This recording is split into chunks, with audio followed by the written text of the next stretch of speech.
The calls to Mike went straight to voicemail, and when he finally picked up, his voice carried that smug tone I had come to despise. The trust fund was never up for discussion, Tammy. You knew that from the start. Your attempts to get access to it by involving your parents to pressure me crossed the line. You broke my trust and disrespected Sarah's memory. Hey, it's Mike.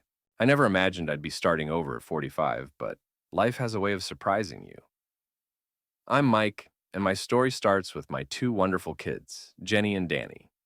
Jenny's 15 now, already talking about college and her dreams of becoming an architect. Danny's 12, and despite being younger, he has an old soul that reminds me so much of their mother, Sarah. Sarah was always the planner in our family before cancer took her from us 5 years ago. She made sure our children's future would be secure. She used her family inheritance and her life insurance policy to create a trust fund for Jenny and Danny. This isn't just money, she told me during one of our final talks. It's for their future, their education, and their chance to start adulthood without the struggles we faced. She made me promise to protect it, to ensure it would be there when they needed it. The trust fund is large enough to cover both kids' college education and help them get a start in life. Sarah worked with her family's lawyers to establish it with specific terms. As their father and the trust's guardian, I have both a legal and moral responsibility to manage it exactly as Sarah intended. This is a duty I take seriously, not only because of the legal documents, but because it was one of the last promises I made to my wife. However, life had other plans. 3 years after Sarah passed, I met Tammy at a neighborhood fundraiser. She has two wonderful children of her own, Ben, who's 14 and a talented athlete, and Nora, who's 11 and already showing signs of becoming a brilliant writer. Their father stays actively involved, providing regular child support and covering major expenses, including the college savings plans he set up for both of them. After 3 years of dating, Tammy and I decided to merge our families before marrying 6 months ago. We had detailed discussions about our finances and agreed to share household expenses while keeping certain aspects of the children's financial arrangements separate. It seemed like a reasonable approach that respected everyone's interests. I love all four children deeply. When Ben has a basketball game, I'm there, cheering from the stands. When Nora needs help with her creative writing assignments, I'm her first reader. Jenny and Danny have welcomed their new siblings with open arms, and most days, you wouldn't know we're a blended family, we're just family. But I'm also clear-eyed about my responsibilities. Sarah's trust fund for Jenny and Danny is separate from our family finances, and it must remain that way. It's not about loving some children more than others. It's about honoring a mother's final wish and keeping the promises I made. The trust fund exists as Sarah intended, as a protected legacy for her children's future. Sometimes I look at all four kids doing homework around our dining room table or arguing over whose turn it is to load the dishwasher, and I feel incredibly blessed. We've created something special here. A family built on love, respect, and understanding. Part of that understanding is respecting the boundaries and commitments we each bring to this new chapter of our lives. The trust fund is more than just a financial arrangement. It's a promise I made to Sarah, a commitment to our children, and a responsibility I must uphold. Maintaining clarity about our various obligations seems crucial to our long-term harmony. Hey, it's Tammy. Sometimes I wonder if I'm being unreasonable, but then I look at my children's faces and know I have to speak up. I'm Tammy, and I need to tell you about the moment I realized our blended family wasn't as united as I thought. It started with Ben's basketball tournament in Chicago. His team qualified for nationals, a huge achievement for a freshman. The travel costs alone were staggering, not to mention the new gear he needed. The same week, Nora's creative writing got selected for a prestigious summer program at Stanford. Two incredible opportunities, both feeling impossibly out of reach on my salary and their father's support, which barely covers the basics. That evening, I watched Jenny excitedly planning her future college tour trips, fully funded by her trust fund, while my Ben was quietly calculating how many extra hours he'd need to work at his part-time job just to afford new basketball shoes. The contrast hit me hard. Mike, I approached him that night in his study. We need to talk about the kids' futures, I said. I had rehearsed this conversation 100 times. I understand Sarah wanted to protect Jenny and Danny's future, but we're a family now. Couldn't we use just a portion of the trust fund to support all four kids, even just for educational opportunities? The way Mike's face changed, I'll never forget it. It was like shutters closing. The trust fund is Sarah's legacy for her children, he said firmly. We discussed this before we married. Yes, but things are different now. Ben and Nora are your children too. You said so yourself, I replied, my voice cracking. Do you know what it feels like to watch two of our children have guaranteed futures while the other two have to scrape by? Mike stood up, his voice tight. I love all four children, but this money isn't mine to redistribute. It's not about love. It's about honoring Sarah's wishes. That's when something inside me snapped. So Sarah's wishes matter more than our family's unity? More than Ben and Nora's futures? The words tumbled out. What message are we sending them? That they're second-class members of this family? I did something then that I'm not proud of. I called my parents. Mom and Dad have always been my biggest supporters, but maybe I shouldn't have involved them. Dad immediately offered to speak with Mike to make him see reason. Mom started calling daily, offering legal advice about children's rights and blended families.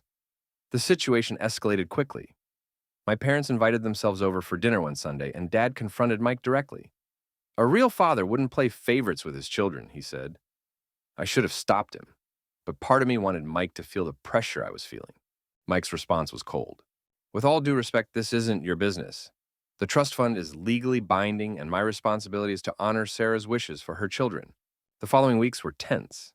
I started researching trust fund laws, looking for precedents where terms were modified for blended families.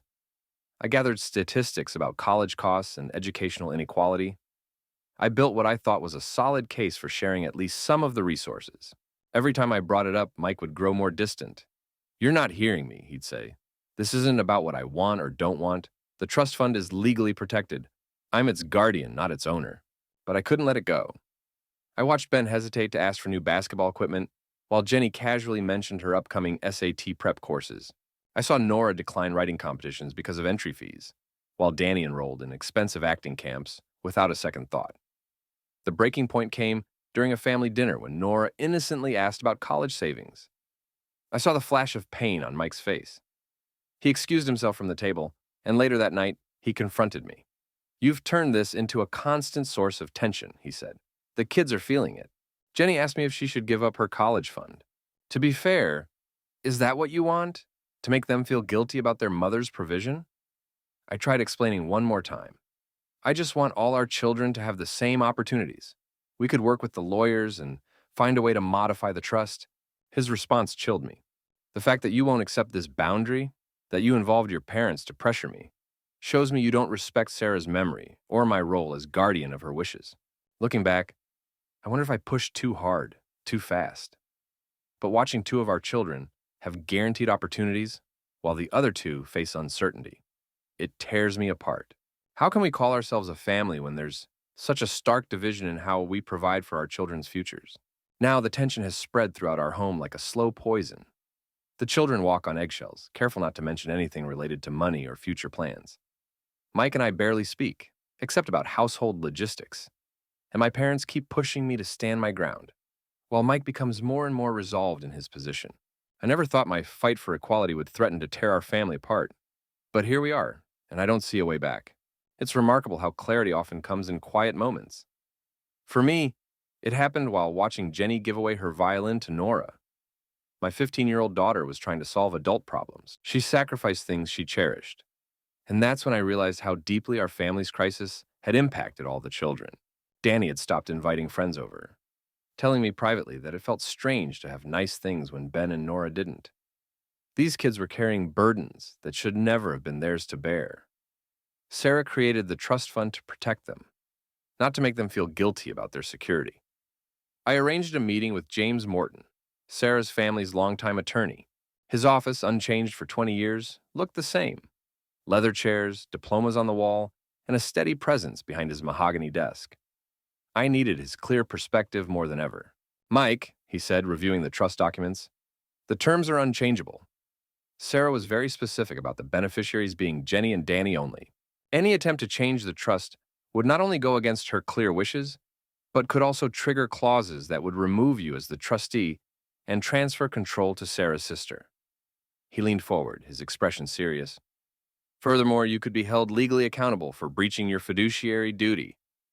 The trust is not just a moral obligation, it's a legal one. That meeting made clear something I had been struggling to explain. When I returned home and found Tammy and her parents waiting in our living room, I finally had the words I needed. Before we begin, I said, raising my hand to stop their prepared speeches, I want to point out something that seems to have been overlooked. Ben and Nora have two living parents who love and support them. They have their father who provides child support specifically for them, just as Sarah's trust fund was set up specifically for Jenny and Danny. Tammy's father started to speak, but I went on. Would you suggest that your ex-husband's child support be split among all four children? No, because that money is for Ben and Nora's needs alone. So why is Sarah's provision for her children suddenly up for redistribution? I saw the first sign of doubt cross Tammy's face as the comparison hit home. The trust fund is Sarah's version of child support, a parent's provision for their children's future. The only difference is that she had to provide it all at once, because she knew she wouldn't be here to give it to them gradually. But we're supposed to be one family now, Tammy argued. Yes, we are one family in terms of love and daily life, I replied, but we are also a family that respects each parent's individual commitments and responsibilities to their own children. Your ex-husband supports Ben and Nora. Sarah's trust supports Jenny and Danny, and I support our household equally based on my current income. That's what fairness looks like in a blended family. The silence that followed was deafening. Tammy's parents exchanged uncomfortable glances, perhaps realizing the double standard they'd been promoting. What bothers me the most, I continued, is that your push for access to the trust fund only goes one way. You've never suggested that your ex-husband's support payments be shared among all four children. You've never argued that Jenny and Danny should share in the college fund their father set up for them. This selective view of what should be shared shows that this isn't about family unity. It's about accessing resources that weren't meant for your children. That evening, after Tammy and her parents left, I heard Jenny crying in her room. When I went to comfort her, she asked through her tears, "Dad, is this all our fault because of Mom's money?" I pulled my daughter close, remembering similar moments with Sarah. No, sweetheart. This is about adults not understanding that love and financial responsibilities can be separate. You and Danny have nothing to feel guilty about. Your mother provided for you the same way Ben and Nora's father provides for them. The next morning, I called James about divorce proceedings. He wasn't surprised. Blended families often face struggles when one parent doesn't respect the boundaries between shared resources and individual parental duties, he noted. That evening, I sat down with all four children. They deserved to hear the truth from me, not from overheard arguments or whispered conversations. In blended families, I explained, each parent has special responsibilities to their own children, while still sharing love with everyone. Your mom's trust fund is like the support Ben and Nora receive from their dad. It's not about loving some children more than others. It's about honoring each parent's commitment to their children. As I watched Tammy pack her things the next week, I felt a profound sense of loss, not for her marriage, but for her inability to understand that true family unity doesn't require erasing the individual bonds and duties between parents and their children. Sarah knew what she was doing when she protected our children's inheritance. She understood that love doesn't always last, but a parent's duty to protect their children's future is sacred. The annulment papers arrived on a Tuesday morning, not divorce papers. Annulment papers. The distinction matters because Mike isn't just ending our marriage. He's erasing it, claiming I committed fraud by entering it with hidden intentions regarding Sarah's precious trust fund. Standing in his kitchen, I thought it was funny how quickly the word ours stopped applying. I read through the legal documents with trembling hands, my vision blurring with angry tears. Fraud. The word made my blood boil. How dare he? Everything I did was for my children, trying to secure them the same opportunities their step-siblings enjoyed without question. But Mike, ever the noble guardian of his first wife's wishes, couldn't look past his rigid devotion to keeping the money separate. Love all the children equally, he claimed, while maintaining a financial divide in our own home. I remember watching Ben calculate the cost of his basketball tournament, knowing Jenny's trust fund covered her every expense without question. I think about Nora's face when she found out she couldn't attend the prestigious writing program, while Danny casually mentioned his upcoming coding camp. These moments replay in my mind, fueling my belief that I was right to challenge this unjust system. My parents warned me about the issues blended families face with money. Get everything in writing, Mom had said before the wedding. But I was too starry-eyed back then. I was too convinced that love would conquer all. I believed Mike when he said he'd love my children as his own. Now I understand the fine print. He'd love them as his own. as long as they didn't expect the same financial support his biological children received. The calls to Mike went straight to voicemail. When he finally answered, his voice carried that self-righteous tone I had grown to despise. The trust fund was never up for negotiation, Tammy. You knew that from the start. Your attempts to access it by involving your parents to pressure me violated my trust and disrespected Sarah's memory. Everything in our marriage seemed to revolve around honoring Sarah's memory, protecting her wishes, and preserving her legacy. Meanwhile, my living, breathing children had to watch their step-siblings enjoy privileges they could never access. Mike wrapped his favoritism in noble-sounding phrases about promises and obligations. But if you strip away the legal terms, what remains? A man unwilling to ensure that all the children in his household had equal opportunities. The worst part? Mike actually believes he's the one in the right. He talks about boundaries and respect, about my betrayal of his trust. But what about his betrayal of our family's unity? What about the message his actions sent to Ben and Nora? Every time he upheld this financial divide, he reinforced that they weren't quite family enough to share in Sarah's generosity.